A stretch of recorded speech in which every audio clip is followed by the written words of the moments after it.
of the press conferences and the latest that's come from that out of Porto. For today's press conference, if you'd like a question, please raise your hand and we will get round to as many as we can.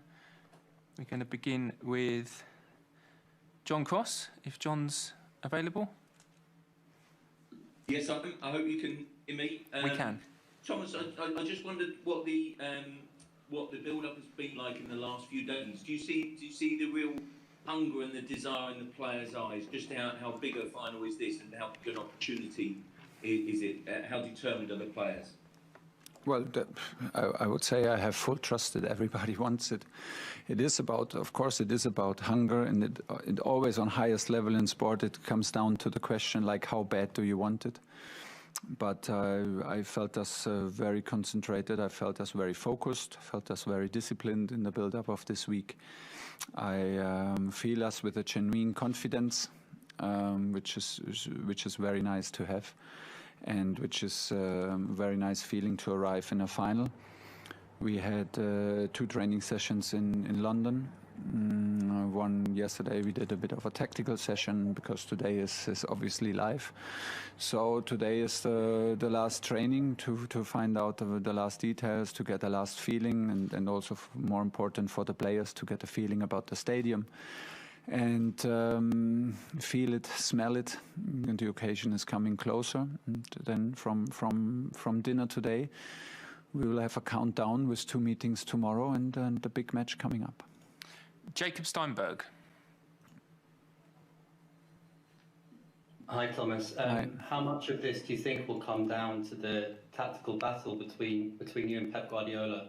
Obviously, you know, he's such a great manager, and it's so difficult to play against his team. Do you think it's about you versus him, or is it more than that? It's much more than that. I would never suggest that it's me against him, because we don't have a match of tennis tomorrow. We arrive with our teams, and Pep will prepare his team, and I will prepare my team in the best way possible. We have 2 experiences now against them in different competitions, and 2 different matches, 2 different lineups. Tomorrow will be a very different lineup, I think, from Man City. But nevertheless, we have the experience of how much we had to suffer. We have the experience of how brave and how courageous we need also to play in certain moments of the game. For me, it's about this tomorrow. It's always tough to play against City, Bayern, or Barcelona when Pep is at the sideline. They create, and he creates this team with this huge belief and this huge success and continuously winning mentality. So they are maybe in the moment the strongest team in Europe and maybe in the world, and they have a huge gap. They have built a huge gap between them and us in the league. But we closed the gap for 90 minutes in Wembley. We closed the gap for 90 minutes in City, and this is what we want to do tomorrow. Ian Ladyman.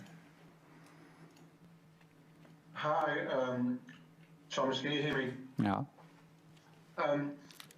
In your team and in Pep's team, there are 2 or 3 very promising and very prominent young English footballers. I just wanted to ask you, as a coach who has worked obviously in Germany and also in France, how the perception of English footballers in terms of their technical ability has changed over the last 4 or 5 years, if indeed you think it has. I think football in general has changed. It becomes more technical, faster and faster, and on every position play more and more all-rounder, because the strikers also defend. The strikers need to run. The strikers need to dribble. The strikers need to win ball backs. The midfielders, of course, they need to be able to do everything. The defenders attack spaces now with the ball, without the ball. They need to be brave and courageous to cover a huge space and not only sit deep. So the game in itself has changed, and this is on a constant change. And so do the players who are the biggest part of this game. And Well, you have a lot of young English talents in Bundesliga, so we were very well aware of it, of all that quality, and that does not change when you work in France or in England. I'm glad to have these players. They are in the moment in the toughest league in Europe.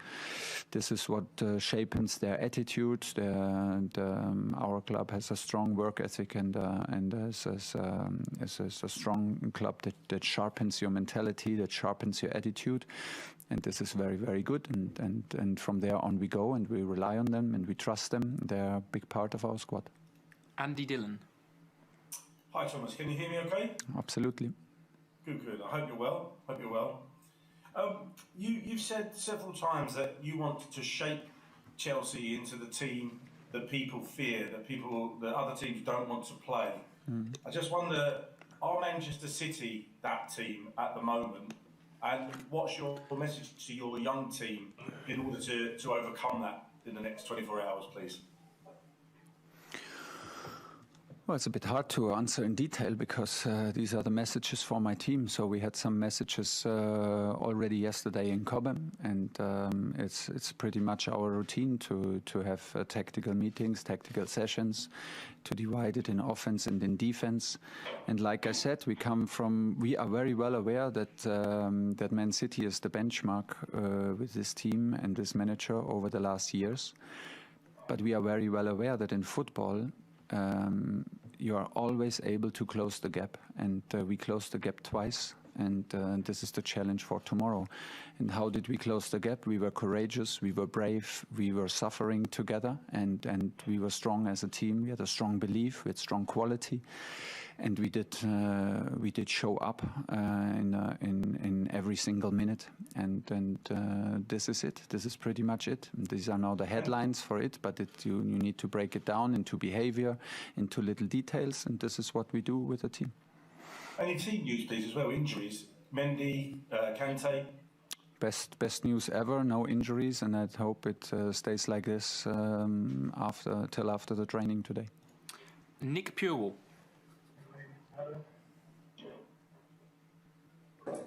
Hi Thomas, just wondering, having practiced penalties as a squad, and obviously after what happened in the Europa League final, would Mendy or Kepa be ready to take a penalty if they were required to do it?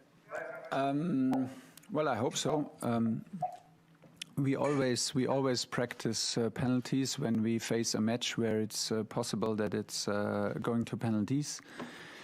Can we simulate the pressure, the fatigue, the occasion, and how it will feel tomorrow? No, we cannot. But still we believe that we can take care about some patterns and about a certain rhythm and a certain habit during penalties, which we did. And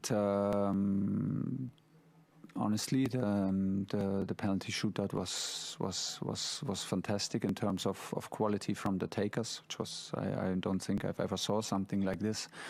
20 penalties in a row and no miss, and so strong and with such a great belief taken, well Esa taken. foto la subís al Instagram de King of the Kong y se la creen, boludo. The guys, we have La identified subí the mañana o guys pasado.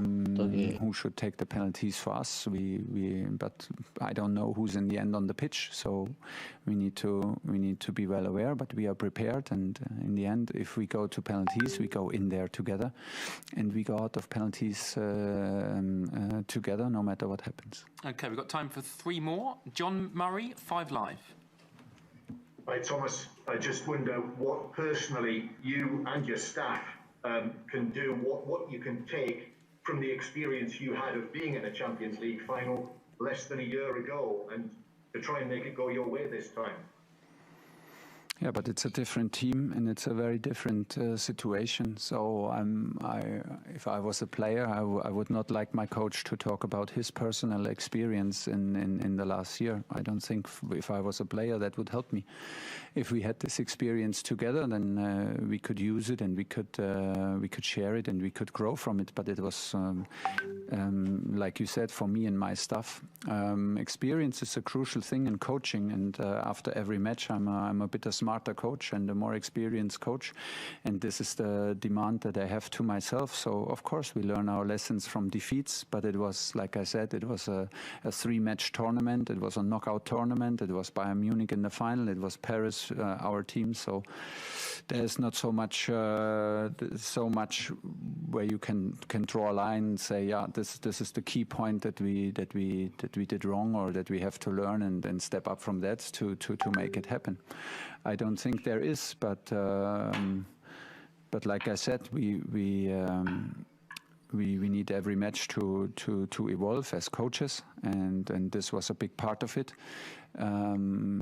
We feel that we've come a long way. We have 6 matches played in Champions League together. Frank played with Chelsea a fantastic group stage, so we feel that we worked hard to be here, and we feel absolutely the hunger that we are not happy yet. We are not happy to be here. But we are not overexcited to be here. We want to be overexcited tomorrow after the match. We want to do the last step. We are here to win the trophy. Maybe a slight underdogs, but this does not change nothing. We want to close the gap, and we want to leave Porto with a trophy. Okay, last 2, Pedro Alfonso, and then Nazar Kinsella to finish. Pedro. Hi, Thomas. How do you feel about to play another final in Portugal? And Guardiola always made tactical change when he played against you. It was like in Germany, also now in England, in the last 2 games. What tactical surprise do you expect tomorrow in this final? No, I don't know what to expect. Honestly, we have to wait. I'm not in Pep's head, and I'm not in the meetings, and I'm not in what he thinks and predicts. And just to make this clear, this is not about preparing a team. It's not about that I give them the impression that I know what's going to happen tomorrow. I simply don't know.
No tay,